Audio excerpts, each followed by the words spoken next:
আসসালামু আলাইকুম। একে সাধারণত কুকিং বলা হয়। এখানে কেমিক্যাল মিশ্রণ করা হয়। এটাকে প্রধানত ক্যারেং বলা হয়। এটা দিয়ে বিম আনলোড করা হয়।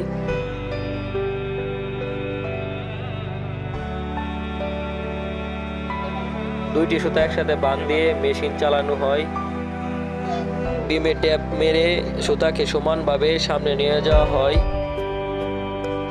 বিমে লেজ দিয়ে সুতাকে ভাগ করে আলাদা করা হয়।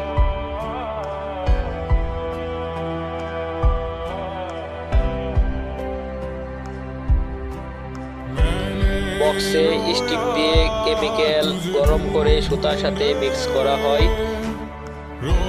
এটাকে প্রধানত শাফল বলে। শাফল দিয়ে সুতাকে আলাদা করে ভাগ করা হয়।